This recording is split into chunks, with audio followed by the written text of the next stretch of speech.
I don't think that I've ever considered myself as being extraordinary. I think I've always considered myself to be pretty under extraordinary.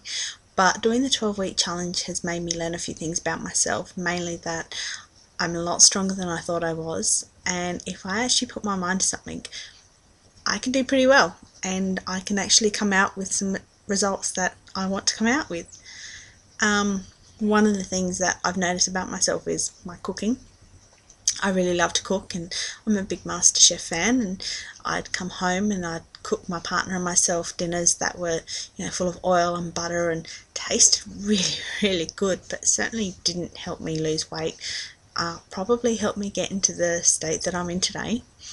Um, and I always thought that you can't cook really nice food if it doesn't have all of that oil and butter in.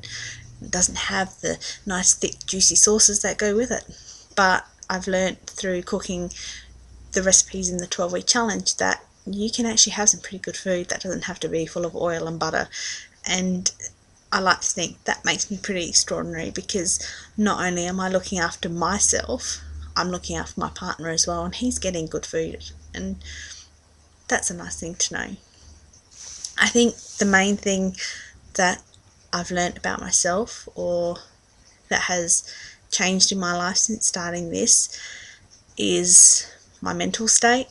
Um, People would always see me as the happy, bubbly girl who was always laughing and joking and having fun, but they never saw the girl that went home at night and cried herself to sleep and would sit there wishing for the world just to open up and swallow her. And that happened a lot. It happened all the time. Um, I never did anything about it until a couple of years ago when I had an accident. Depression came on pretty full bore, and it really hit me then, and I went to the doctor, and the doctor put me on medication, and I hated it. I went from being this person who had these extreme highs and extreme lows, with nothing in between, to having this full flat feeling that was just void. It was just this one solid feeling that I had all the time.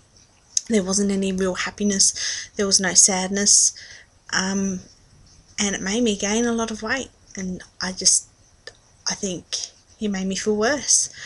So I stopped taking my medication and lost a little bit of weight, and the extreme highs and the extreme lows came back again, and it was either do something or go back on medication. So I started exercising, and kind of half-heartedly exercising and doing half-hearted good eating, and then I started the 12-week challenge and put everything into it, and I've started exercising a lot more regularly. I'm still not doing the 5 times a week like I should be, 6 times a week, but I'm exercising a lot more than I ever have in my life, even when I was going to the gym. And I'm eating great food, and I've noticed that the happy, bubbly person that everyone sees me as is actually what's starting to happen inside of me, and I think that makes me pretty damn special at the moment, because I'm managing to change my mental state without having to resort to the drugs again. And I know that I'm not there yet, and I know that I'll still need to talk to doctors, but it's a good feeling to know that just these couple of changes are helping to change my life. So, yeah, I think it makes me okay.